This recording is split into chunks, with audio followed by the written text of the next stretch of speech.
आप सबको जय मसीह की। God bless you all.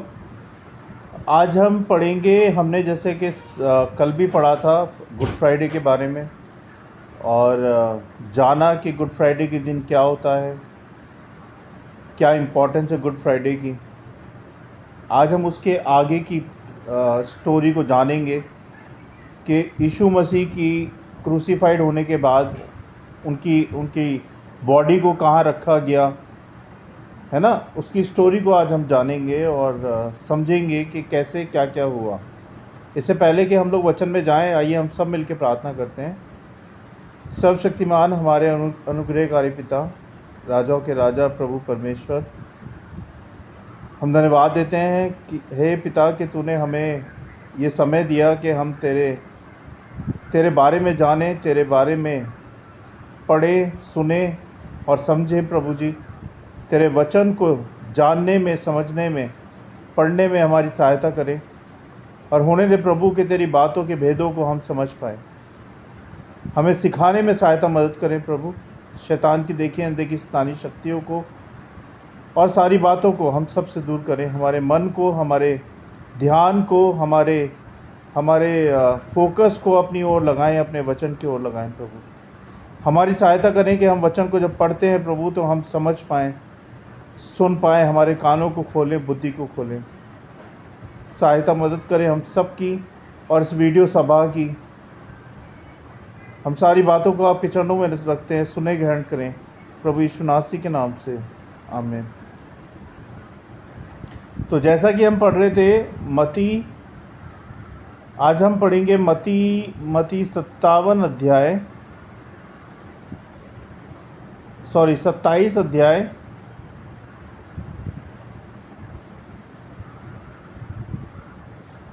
अध्याय 57 से लेके,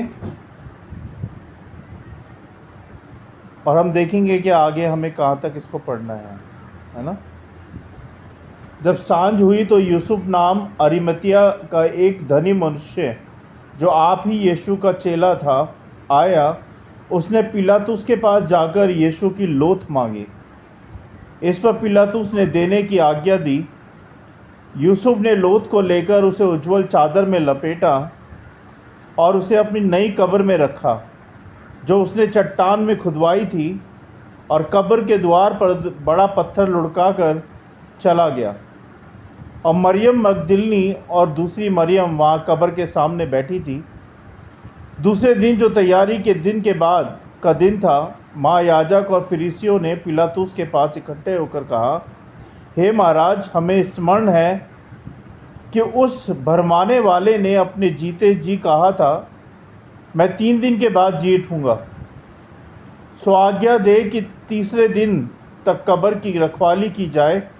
ऐसा ना हो कि उसके चेले आकर उसे चुरा ले जाएं और लोगों से कहने लगे कि वह मरे हुओं में से जी उठा है। तब पिछला धोखा पहले से भी बुरा होगा। पिलातुस ने उनसे कहा, तुम्हारे पास पैरुए तो हैं, जाओ अपनी समझ के अनुसार रखवाली करो। सो वे पैरुए को साथ लेकर गए और पत्थर पर मोहर लगाकर कब्र की रखवाली की। सप्त के दिन के बाद, सप्ताह के पहले दिन, वह पाँव फटते ही मरियम मगदलिनी और दूसरी मरियम कब्र को देखने आई। और देखो, एक बड़ा भूईडोल हुआ, क्योंकि प्रभु का एक स्वर्गदूत स्वर्ग से उतरा, और पास आकर उसने पत्थर को लुढ़का दिया और उस पर बैठ गया। उसका स्वरूप बिजली का सा और उसका वस्त्र पाले की नाई उज्ज्वल था। उसके भय से पैरुए काँप उठे और मृतक समान हो गए। स्वर्गदूत ने स्त्रियों से कहा कि तुम मत डरो, मैं जानता हूँ कि तुम यीशु को, जो क्रूस पे चढ़ाया गया था, ढूंढती हो। वह यहाँ नहीं है, परंतु अपने वचन के अनुसार जी उठा है। आओ यह स्थान देखो जहाँ प्रभु पड़ा था, और शीघ्र जाकर उसके चेलों से कहो कि वे मृतकों में से जी उठा है, और देखो, वह तुमसे पहले गलील को जाता है, वहाँ उसका दर्शन पाओगे। देखो, मैंने तुमसे कह दिया है। और वे भय और बड़े आनंद के साथ कब्र से सिर शीघ्र लौटकर उसके चेलों को समाचार देने के लिए दौड़ गई। और देखो, यीशु उन्हें मिला और कहा, सलाम। और उन्होंने पास आकर और उसके पांव पकड़कर उसको दंडवत किया। तब यीशु ने उनसे कहा, मत डरो, मेरे भाइयों से जाकर कहो कि गलील को चले जाएं और वहाँ मुझे देखेंगे। वे जा ही रही थी कि देखो, पैरों में से कितनों ने नगर में आकर पूरा हाल याजकों से कह सुनाया। तब उन्होंने पुण्यों के साथ इकट्ठे होकर सम्मति की और सिपाहियों को बहुत चांदी देकर कहा कि ये कहना कि रात को जब हम सो रहे थे तो उसके चेले आकर उसे चुरा ले गए। और यदि यह बात हाकिम के कान तक पहुंचेगी तो हम उसे समझा देंगे और तुम्हें जोखिम से बचा लेंगे। सो उन्होंने रुपए लेकर जैसा सिखाए गए थे वैसा ही किया, और ये बात आज तक यहूदियों में प्रचलित है। और 11 चेले गलील में से उस पहाड़ पर गए जिसे यीशु ने उन्हें बताया था, और उन्होंने उसके दर्शन पाकर उसे प्रणाम किया। पर किसी को संदेह हुआ।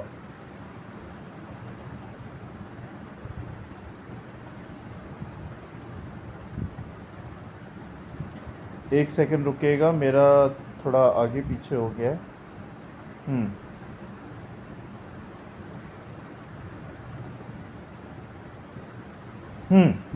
और 11 चेले गलील में उस पहाड़ पर गए जिसे यीशु ने उन्हें बताया था, और उन्होंने उसके दर्शन पाकर उसे प्रणाम किया। पर किसी को संदेह हुआ।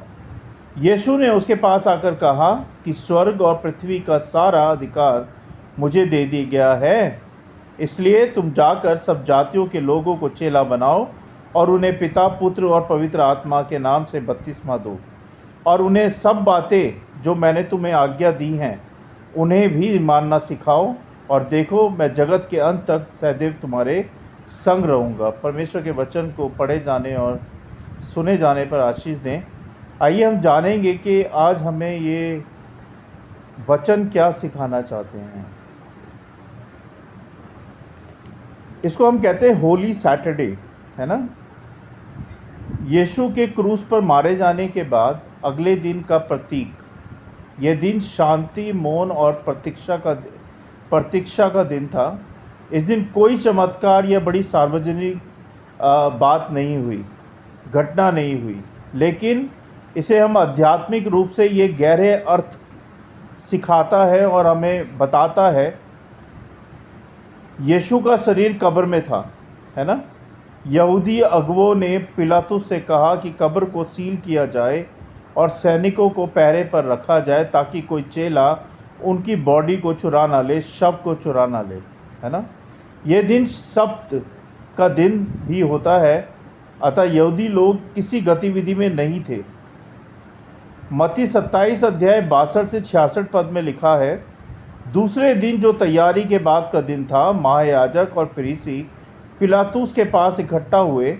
पिलातुस ने कहा, तुम्हारे पास पहरेदार हैं, जाओ, जैसा हो सके वैसा ही सुरक्षित करो।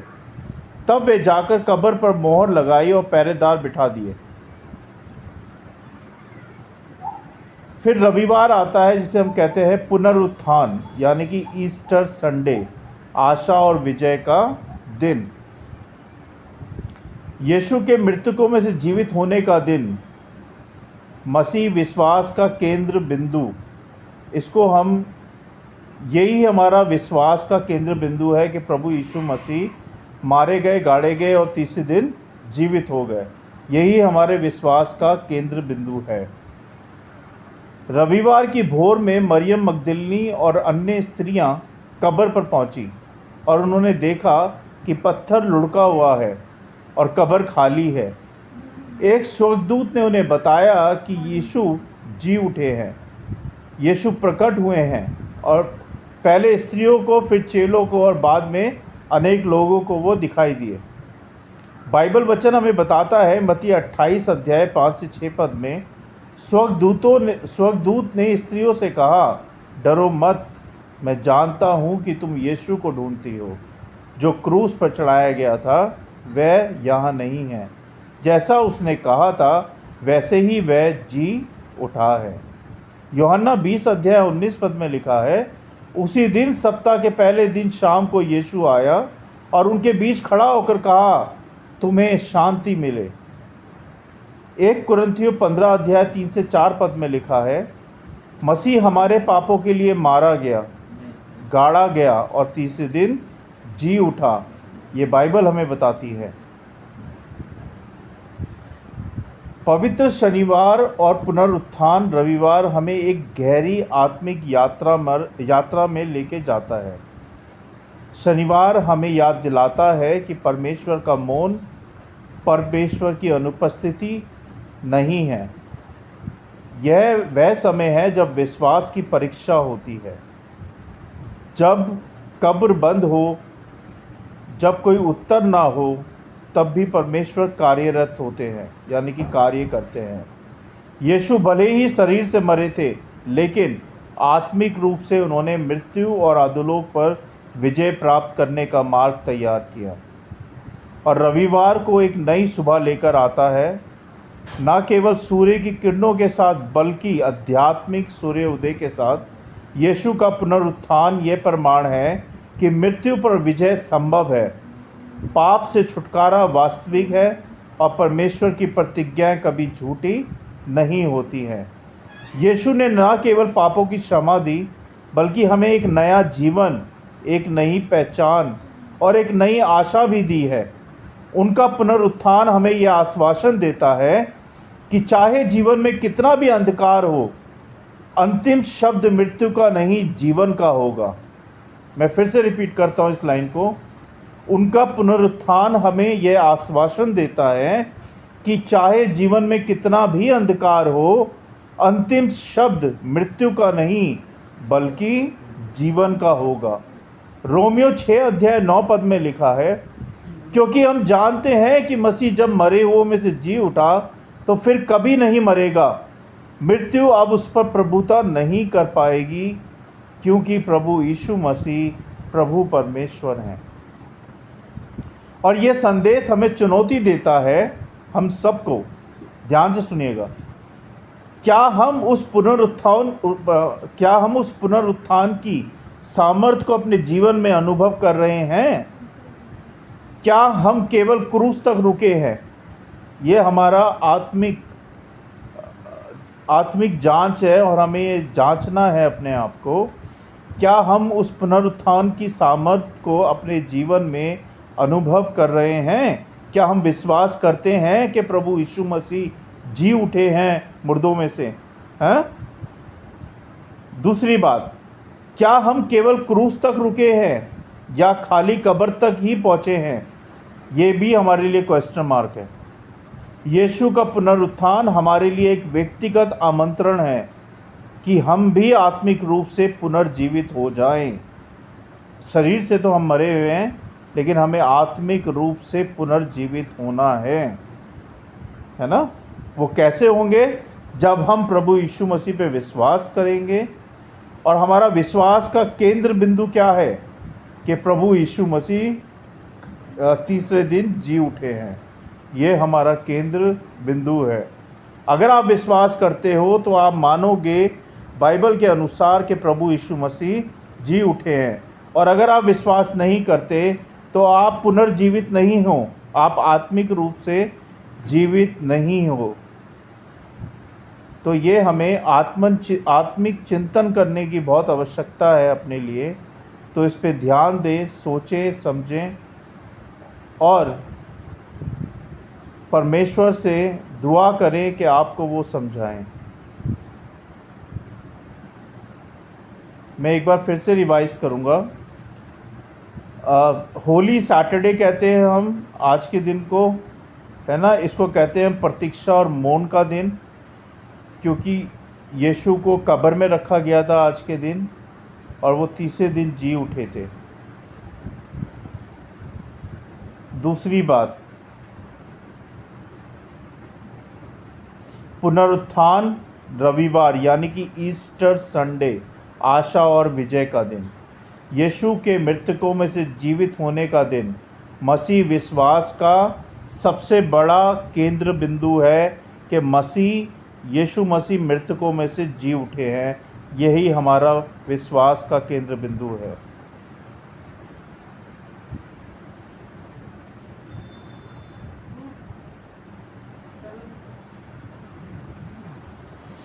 तो मैं उम्मीद करता हूँ कि आप लोगों ने आज शनिवार और संडे के ईस्टर संडे के बारे में जाना होगा।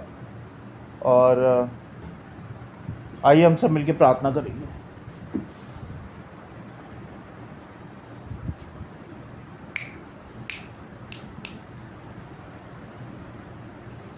धन्यवाद प्रभु कि आपने हमें सिखाया, आपके वचनों के बारे में पढ़ाया, सुनाया। इसके लिए धन्यवाद परमेश्वर। धन्यवाद प्रभु कि आप प्रभु परमेश्वर हैं, जीवित प्रभु हैं, सच्चे खुदा हैं। आप जैसा ना था, ना है, ना कभी होगा। आप जैसा प्रेम किसी ने नहीं किया प्रभु आज तक, जैसा प्रेम आपने किया है। आप मेरे पापों के लिए और हम सब के पापों के लिए मारे गए, गाड़े गए और तीसरे दिन जीवित हो गए। बहुत बहुत धन्यवाद प्रभु जी। आपने मेरे कारण प्रभु इतने दुख सहे, आपको इतनी मार सहनी पड़ी, आपने इतना दर्द सहा प्रभु, आपका इतना खून बहा, आपको घसीटा गया, आपके कपड़े फाड़े गए प्रभु जी, आपको इतना बेइज्जत किया, तो सिर्फ और सिर्फ मेरे कारण प्रभु, मेरे पापों के कारण, हम सब के कारण प्रभु। इसके लिए क्षमा चाहते हैं प्रभु जी। हम क्षमा चाहते हैं प्रभु, जिस क्रूस पे मुझे चढ़ना चाहिए था उस क्रूस पे आप चढ़े प्रभु। बहुत बहुत धन्यवाद परमेश्वर। आप जैसा प्रेम मैंने कभी नहीं देखा प्रभु, कि कोई भी पिता अपने पुत्र का बलिदान किसी के लिए नहीं देता, लेकिन आपके पिता ने आपका बलिदान हमारे लिए दिया। हम तुच्छ प्राणियों के लिए दिया, जो हम पापी हैं, हम घिनौने हैं, हम बहुत बुरे हैं प्रभु, लेकिन फिर भी आपने हमारे लिए हमारे पापों के लिए अपना बलिदान दिया प्रभु। इसके लिए धन्यवाद परमेश्वर। आप सच्चे खुदा हैं, आप ही सत्य, आप ही मार्ग और आप ही जीवन हैं। आप ही शिष्य के रचयिता हैं और आप ही अन्नदाता हैं प्रभु जी, और आप ही हमारे मालिक हैं, आप ही हमारे प्रभु हैं। क्षमा कीजिएगा प्रभु, जो भी जाने अनजाने में जानबूझ के मुझसे, मेरे परिवार से, मेरे बच्चों से, हम सब से जो भी सारे पाप हुए हैं प्रभु, हमारे सारे पापों के लिए हम सबको क्षमा करें, हम सबको शुद्ध करें, पवित्र करें और अपने लायक, अपने काबिल बनाएं प्रभु जी। और जैसा आप हमारे जीवन से चाहते हैं वैसा हो प्रभु। आपकी इच्छा पूरी हो हमारे जीवन में, क्योंकि ये जीवन, ये सांसें, ये शरीर, ये सब कुछ, ये परिवार, ये बच्चे, सब कुछ आपने दिया है प्रभु जी। ये खाना, पहनना, रहना, ये खुशियाँ, ये आनंद, ये घर, ये कामकाज, सब कुछ आपका है प्रभु। बहुत बहुत धन्यवाद अभी तक संभालने के लिए, सारी आशीषों के लिए और सारी बातों के लिए प्रभु जी। बहुत बहुत धन्यवाद, हृदय से धन्यवाद प्रभु जी। इस वीडियो सभा के लिए धन्यवाद। जो लोग मुझे सुन रहे हैं, देख रहे हैं प्रभु, उन सबको ब्लेसिंग्स दे, उन सब के पापों को क्षमा करें प्रभु, सबको अपने लहू से धो के शुद्ध करें, पवित्र करें प्रभु जी, और सबको संभाले मेरे परमेश्वर।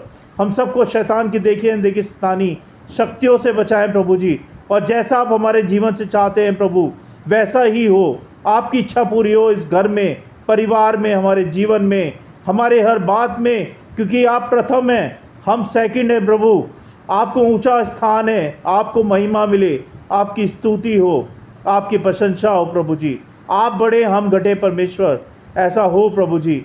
शैतान की देखिए अनदेखी शैतानी शक्तियों से हम सबको बचाएं प्रभु, हम सबको बचाएं। और जीवन, रोज़मर्रा की ज़िंदगी में जो हम जीते हैं उसमें भी प्रभु हमें पवित्र रखें, जिससे कि हम पवित्र रह के तेरी निगाहों में हमेशा पवित्र रह पाएँ प्रभु जी। हमारी सहायता करें। जब ये बच्चे चर्च को जाते हैं प्रभु, इनको जाने आने में सुरक्षा प्रदान करें, जब रात को आने में सुरक्षा प्रदान करें प्रभु जी। इनकी सहायता करें, मदद करें प्रभु। मेरे बच्चों की रक्षा करें, मेरे परिवार की रक्षा करें प्रभु, कोई भी कैसी बात ना हो। अपने अनुग्रह से, अपने आशीषों से मेरे बच्चों को, परिवार को, इस घर को बांध दें प्रभु जी, अपने स्वर्गदूतों का पहरा दें, कोई भी कैसी बात ना हो प्रभु। सहायता मदद करें परमेश्वर, सहायता मदद करें। बहुत बहुत धन्यवाद आज के दिन के लिए और कल के दिन के लिए और सारे दिनों के लिए और सारी बातों के लिए प्रभु। हृदय से बहुत बहुत धन्यवाद परमेश्वर। क्षमा कीजिएगा जो भी आपकी निगाहों में मैंने अभी तक जो भी सारे पाप किए हैं प्रभु, जो भी गुनाह किए हैं, जो भी अपराध किए हैं, मेरे सारे गुनाहों के लिए, सारे अपराधों के लिए, सारे पापों के लिए मुझे क्षमा कीजिएगा। मेरे परिवार को क्षमा कीजिएगा, मेरे बच्चों को क्षमा कीजिएगा। बहुत बहुत धन्यवाद प्रभु। सारी बातों को विश्वास के साथ, इन वचनों को हम सबको आपके हाथों में सौंपता हूँ, आप दे के संभालें, प्रभु यीशु नासी के नाम से, आमीन। हाँ बेटा, सबको जय मसीह की। God bless you all and happy Easter. Thank you so much, thank you.